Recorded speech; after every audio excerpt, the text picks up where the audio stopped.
Everyone welcome to Eklavya स्नातक और मेरा नाम है सचिन। आज मैं आप सभी को बीए प्रोग्राम सेमेस्टर 2 से जो आपका सब्जेक्ट है भारतीय राजनीति और सरकार, इसकी जो इकाई 1 है भारतीय संविधान में आधारभूत तत्व, इसकी लेटेस्ट वीडियो है according to your new education policy syllabus और बहुत ही इजी एक्सप्लेनेशन आप सभी को दूंगा। तो चलिए वीडियो को शुरू करते हैं और आपसे रिक्वेस्ट है कि आप मुझे इंस्टा पे ज़रूर फॉलो कर लेना। मेरा यूज़र नेम आप सभी के सामने दिया हुआ है। अगर आपको कुछ पूछना है तो आप मैसेज कर सकते हैं और अगर आपको पीडीएफ नोट्स डाउनलोड करने हैं तो आपको मैं अपने टेलीग्राम चैनल का जो यूज़र नेम है वो बता देता हूँ, आप उसको ज्वाइन कर लेना। एकलव्य स्नातक 1 आप सभी को सर्च मारना है, यहाँ पे आपको सारे पीडीएफ नोट्स एक जगह पर मिल जाएंगी। तो सही आज का जो आपका सिलेबस है, ठीक है, जो सिलेबस टोटल जो आपका न्यू एजुकेशन पॉलिसी के अकॉर्डिंग जितने भी चैप्टर्स आपको पढ़ने हैं वो आपकी स्क्रीन के सामने दिए हुए हैं। सो इकाई 1 है आपका भारतीय संविधान, जिसमें से आज मैं आपको पार्ट 1 करवाने वाला हूं, भारतीय संविधान में आधारभूत तत्व। तो चलिए वीडियो को शुरू करते हैं। भारत का संविधान आप बचपन से पढ़ते हुए आ रहे हो, कुछ ज़्यादा अलग नहीं है, लेकिन थोड़ी सी कुछ ऐसी बातें हैं जब आप ग्रेजुएशन में आते हो तो आपको थोड़ा सा डिटेल में पढ़ना पड़ता है। तो भारतीय संविधान एक ऐसा दस्तावेज है, ठीक है, एक ऐसा डॉक्यूमेंट है जिसमें हमारे देश को चलाने के लिए जो हमारा देश का शासन है वो कैसे चलेगा, उसको चलाने के नियम कानून लिखे हुए होते हैं। ये आप बचपन से ये परिभाषा रटते आ रहे हो, ठीक है, कि संविधान एक ऐसी पुस्तक है, एक ऐसा डॉक्यूमेंट है जिसमें हमारे देश को चलाने के नियम लिखे होते हैं। और भाई संविधान एक जीवंत दस्तावेज है, याद रखना। जीवंत दस्तावेज का मतलब होता है जो हमेशा बदलता रहेगा समाज के अकॉर्डिंग, जैसा टाइम है वैसे ही आप संविधान में जो है बदलाव कर सकते हो। ये नहीं एक बार संविधान बनाया 1950 में लागू करा तो उसके बाद से कुछ बदलाव ही नहीं हो सकता उसमें, नहीं। हमारा संविधान ऐसा है जो हमेशा बदलता रहता है, काफी डायनामिक है। मीन्स वो हमेशा उसमें चेंजेस कुछ ना कुछ आप करते रह सकते हो।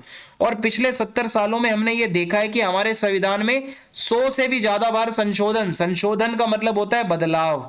हमारे संविधान में हमने 100 से ज्यादा बार बदलाव करे हैं। सो इससे पता चलता है हमारा संविधान कितना अच्छा है। और मैं अगर आपको बताऊं हमारे भारत के संविधान की कुछ मूलभूत विशेषताएं या कही जाए कि कुछ ऐसी खासियत जो आपको पता होनी चाहिए, जो आपसे पेपर में पूछी जाती हैं। सो सबसे पहली है, लिखित है हमारा संविधान। हमारे जितने आज की डेट में जो देश हैं, America, Britain, Australia, France, China, Germany, उसमें आप अगर देखोगे कि मतलब भाई भारत के अंदर क्या है, एक लिखित संविधान है, जबकि ब्रिटेन एक ऐसा देश है जिसके पास खुद का कोई लिखित दस्तावेज नहीं है। मींस ब्रिटेन में क्या है, वहां पर कोई लिखित में कॉन्स्टिट्यूशन या फिर संविधान नहीं है उनका कोई। और ब्रिटेन की आप अगर ब्रिटेन की बात कर रहे हो तो भाई 1215 के बाद कई नियम कानून वहां पर आते रहे हैं, वहां पर संसद भी है, वहां पे सब कुछ है, लेकिन आप अगर देखोगे कोई ऐसा वहां पे कोई लिखित संविधान नहीं है। सो हमारे भारत का सबसे बड़ा लिखित संविधान है पूरी दुनिया में। दूसरा है, विस्तृत बहुत ज्यादा है। हमारा भारत का संविधान दुनिया में सबसे बड़े संविधान लिखित के रूप में जाना जाता है, क्योंकि हमारे जो संविधान बनाने वाले लोग थे, संविधान निर्माता, उन्होंने बहुत मतलब भाई अच्छी खासी चीजों को ध्यान में रखते हुए हमारा संविधान बनाया है। इसी वजह से आज हमारा भारत देश इतना आगे है, ठीक है। और जबकि आप देखोगे ना, बाकी देशों के जो संविधान है वो ज्यादा नहीं बड़े होते, छोटे छोटे से संविधान होते हैं। जैसे चाइना के संविधान में तो बस 138 ही आर्टिकल्स हैं। कनाडा वाला जो संविधान है उसमें 11 पार्ट है, उसके टोटल 147 खंड है। जबकि भारत के संविधान में 395 से ज्यादा आर्टिकल्स, दो और यहाँ पे दो नहीं सॉरी 22 उसके टोटल भाग और 12 अनुसूचियां हैं। सो आप कह सकते हो कि भाई कहाँ बाकी देशों के संविधान, कहाँ हमारा इतना बड़ा विस्तृत संविधान है। सो ये भी है इसमें। और अगर मैं आपको बताऊं, ये फोटो है हमारे संविधान की। और हमारे संविधान में संप्रभुता और लोकतंत्र और गणतंत्र की बात कही जाती है। सो भारत एक संप्रभु देश है। संप्रभु का मतलब होता है जहां जो देश की शक्तियां हैं वो देश के लोगों के हाथ में है, ना कि कोई बाहरी शक्ति उस पर शासन कर रही है। जब देश की जनता खुद राज करती है अपने देश के ऊपर, वही संप्रभु देश कहलाता है। सो हमारा जो संविधान, अगर आप देखोगे संविधान निर्माण के समय जो संविधान सभा है हमारी, वो हालांकि कोई उसमें जो भी लोग बैठे थे वो कोई इलेक्शन के बाद इलेक्ट होकर नहीं आए थे, लेकिन फिर भी हम ये देख सकते हैं कि 26 जनवरी 1950 जब संविधान लागू होता है, उसके बाद जब हमारे पहले आम चुनाव हुए थे देश में 1951 से 52 में, जब फर्स्ट टाइम हमारे देश में प्रधानमंत्री के चुनाव हुए थे, तो भाई लाखों लोगों ने बढ़ चढ़कर हिस्सा लिया था। और आप अगर देखोगे संविधान निर्माण में जो कांग्रेस पार्टी है उसकी कुछ स्पेशल महत्वपूर्ण भूमिका देखने को मिलती है, क्योंकि बहुत बड़े बड़े नेता उसके अंदर थे। और अगर आप देखोगे कि आप अगर यहाँ पे देखते हो कि भाई मतलब लोगों ने, चाहे लोकसभा का चुनाव हो चाहे राज्यों में विधानसभा का चुनाव हो, लोगों ने बढ़ चढ़कर हमेशा से ही चुनाव में अपना जो है मतदान किया है, वोट डाले हैं। और भारत के संविधान में भाई लोकतंत्र है, यानी हमारे देश के लोग ही अपनी सरकारों को चुनते हैं। अपने लोग जो हैं देश के, वो चुनाव में मतलब वोट डालने जाते हैं, मताधिकार का यूज करते हैं।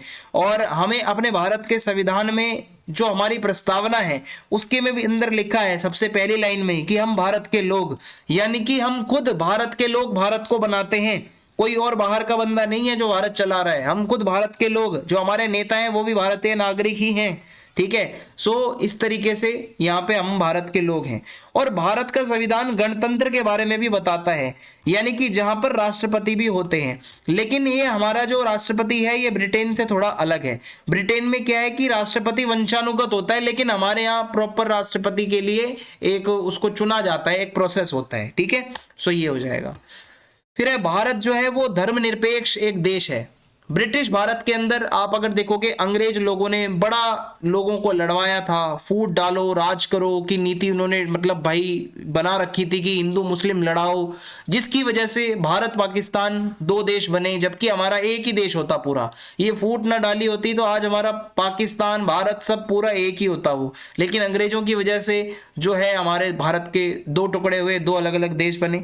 लेकिन हमारा आज जो भारत है, पाकिस्तान तो भाई इस्लामिक बन चुका है, पूरा वहां पे मुसलमानों का वो देश है, जबकि हमारा भारत एक धर्मनिरपेक्ष देश है। यहाँ पर सभी धर्म के लोगों को, सभी संस्कृतियों के लोगों को एक माना जाता है, बराबर देखा जाता है। उदाहरण के लिए हिंदू, मुस्लिम, सिख, ईसाई, बौद्ध, पारसी लोग, ये सारे के सारे लोग इक्वली रहते हैं, क्योंकि हमारे भारत के संविधान का जो अनुच्छेद 25 से लेकर 28 है उसमें हमें ये देखने को मिलता है कि हम धर्मनिरपेक्ष देश हैं। मीन्स जब हमारे देश के संविधान में 42वां संशोधन हुआ था तो ये बदलाव कर कर धर्मनिरपेक्ष वर्ड ऐड किया गया था कि जो हमारा देश होगा उसमें सभी धर्म को बराबर की जगह मिलेगी, कोई सरकार किसी विशेष धर्म को प्रमोट नहीं करेगी। ठीक है, और कोई केंद्र सरकार हो, राज्य लेवल की सरकार हो, धर्म के आधार पर भेदभाव नहीं होगा। ये हमारे संविधान में लिखा हुआ है। फिर है समाजवादी राज्य। भारत का संविधान जो 26 जनवरी 1950 को लागू किया गया था उसमें कहीं भी समाजवादी जैसा शब्द नहीं लिखा था, लेकिन हालांकि भारतीय संविधान भाग 4 में हम सामाजिक और आर्थिक सिद्धांतों को देखते हैं। यानी कि हमारे भारत के जो संविधान बनाने वाले लोग थे उन्होंने ये देखा था कि हमारे यहाँ पे समाजवाद की भी जरूरत है। हमारे देश में समाजवाद का मतलब होता है जहां सरकार गरीबों के कल्याण के लिए काम करती है। सो हमारे देश के अंदर कुछ चीजें समाजवाद की भी ऐड करी गई थी संविधान में, जो कि गरीब पिछड़े वर्ग के लोगों को सुधारने के लिए, कुछ ऐसे कानून बनाने के लिए ये समाजवादी विशेषताएं भी हमारे संविधान में हैं। और इंदिरा गांधी की सरकार द्वारा तो भाई समाजवादी नाम से ये जो वर्ड है ये प्रॉपर जोड़ दिया गया हमारे संविधान की प्रस्तावना के अंदर। 42वां संशोधन हुआ था ना, उस टाइम पे एक तो आपका ये समाजवादी शब्द है, एक धर्मनिरपेक्षता वाला शब्द है, ये 2-3 शब्द है जो ऐड करे गए थे हमारे संविधान में, जो पहले नहीं हुआ करते थे। ओके, इसके बाद आगे है संविधान को हमारे देश में सबसे ऊपर माना जाता है, संविधान से ऊपर कुछ नहीं है। और संविधान की व्याख्या करने का अधिकार आपका सुप्रीम कोर्ट के पास है। संविधान के अकॉर्डिंग क्या गलत क्या सही ये कौन बताएगा, ये हमारी सुप्रीम कोर्ट बताती है। और संविधान को कोई बदल नहीं सकता, उसकी जो मूल भावना है। देखो संविधान के कानूनों को, कुछ कानूनों को बदल सकते हो, लेकिन कुछ बातें ऐसी हैं जो नहीं बदली जा सकती। यानी कि कुछ जो उसकी मूलभूत जो बातें हैं, संविधान की जो आत्माएं हैं, जो अंदर जो मेन जिस पे हमारा देश टिका हुआ है, संविधान जिस चीज पे टिका है वो नहीं बदल सकते। आप संशोधन कर सकते हो, मीन्स बदलाव कर सकते हो, बट संविधान में इतना बदलाव नहीं कर सकते कि कल को कोई पहचान ही ना पाए कि भाई ये भारत का संविधान है। समझ आया आपको? क्या है कि भाई मतलब आप अगर देखोगे ब्रिटिश की संसद की तुलना में भारत की संसद सर्वोच्च नहीं है। ब्रिटेन में क्या है, संसद को ही टॉप मोस्ट माना जाता है, लेकिन हमारे देश में सुप्रीम कोर्ट ऊपर है, संसद ऊपर नहीं है सुप्रीम कोर्ट से। जो हमारा सुप्रीम कोर्ट है वो फाइनल डिसीजन देगा। और हमारा संविधान जो है उसमें कहीं ना कहीं एकात्मक देश वाले फीचर भी हैं, देखने को मिलते हैं। और संघीय जो देश होता है उसकी संघवाद और एकात्मकता दोनों के फीचर हैं।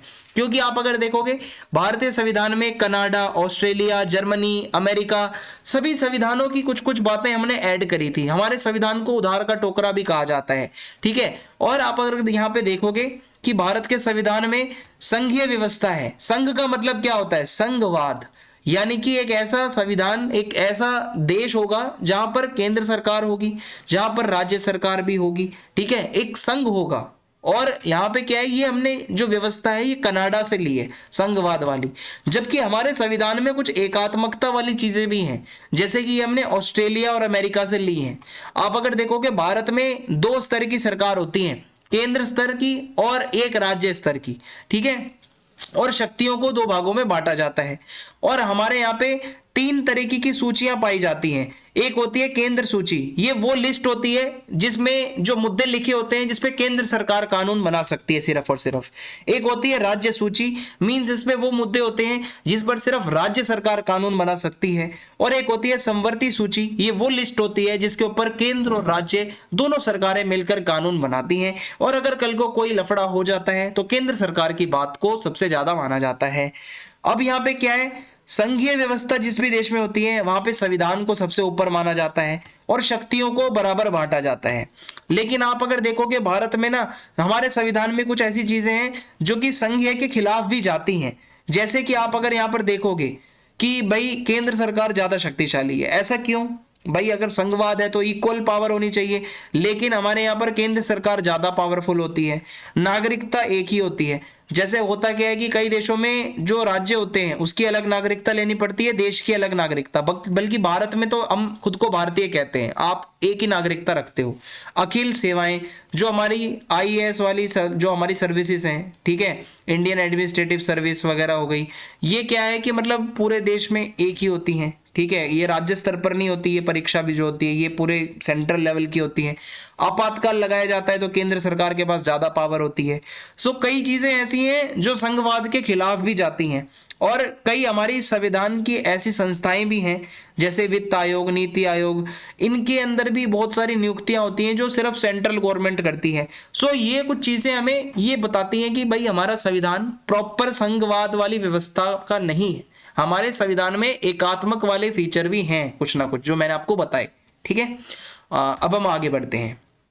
मौलिक अधिकार दिए गए हैं, ठीक है। यहाँ पे क्या है कि ब्रिटेन, जो कि जिसको हम यूनाइटेड किंगडम वगैरह भी कहते हैं, सो ब्रिटेन के नागरिकों के जो नागरिक अधिकारों के लिए नागरिक घोषणा पत्र 1689 में ये दिया गया था।